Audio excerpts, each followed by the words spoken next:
develop a curriculum.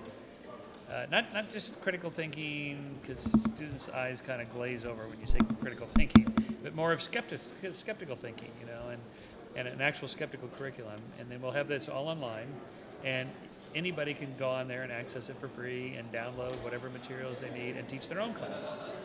And so instead of doing it through psychology or philosophy or physics, we'll just do it through skeptical studies. That's a little ambitious. We'll see if this happens. But anyway, the materials will be there for teaching.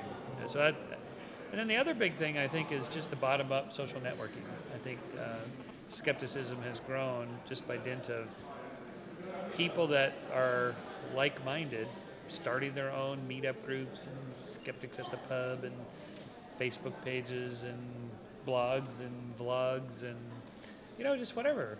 And I think that's all good. That's great. Sorry, I'm just going to skip around a little bit. What do you see? Like, last weekend was 9/11's 10th anniversary, which everyone remembers, and you've written about 9/11 truthers before.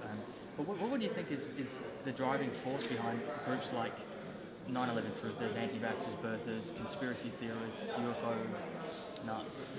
Right. Well, in general, they're employing patternicity, a tendency to find meaningful patterns in random noise. That's what conspiracy theorists are really good at. Just connecting even the most remotest unconnected dots.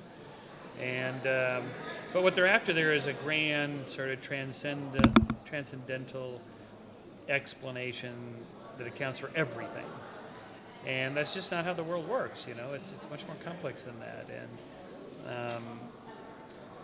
And then they're also doing something like what I call agenticity, the tendency to infuse patterns with intentional agents, often invisible beings, gods and demons and angels and that sort of thing. Well, in a way, a conspiracy is, even though it's tangible and real people, the conspiracy theorist grants them far more omniscience and omnipotence than anybody has. In other words, these conspiracies are supposed to be able to pull off these incredible feats, like bringing the 2 World Trade Center buildings down through intentionally planted explosive devices, and fly the planes into the building, and time the collapse at just the right floors where the planes hit and the explosive devices happen to be planted. This is not possible. This is impossible, right? So the desire for that, is there for sure.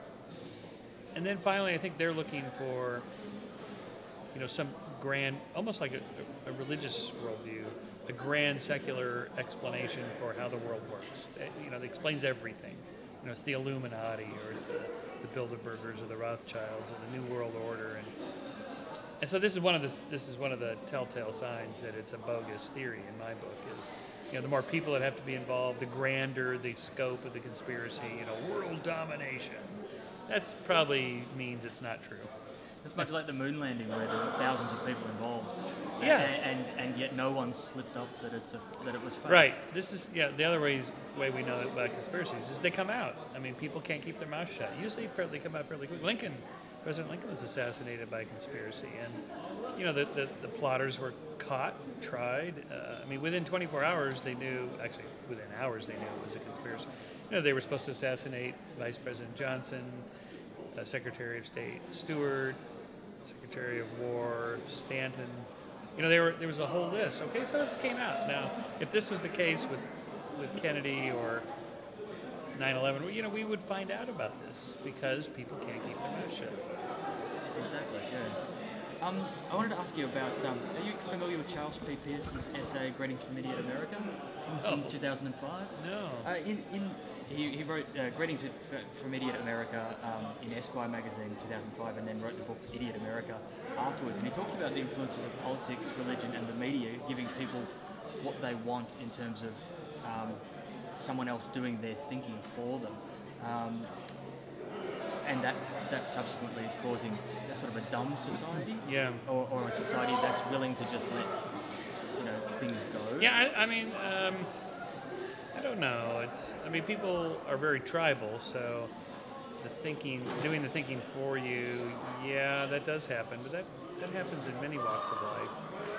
We can't do all of our thinking, we can't know everything. So some of that cognitive shortcutting is natural and normal.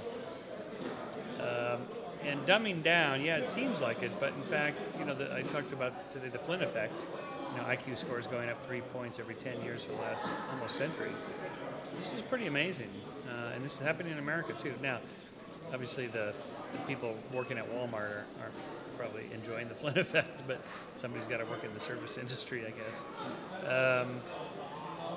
I think I'd rather put the blame maybe at the media for thinking that the American audience is dumber than they really are, and they're the ones creating the programming.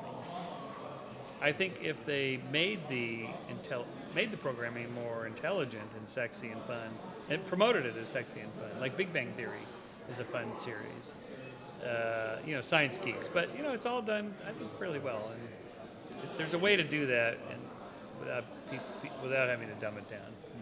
I've been sort of on a bit of a mission to bring back the idea that science and intelligence is sexy.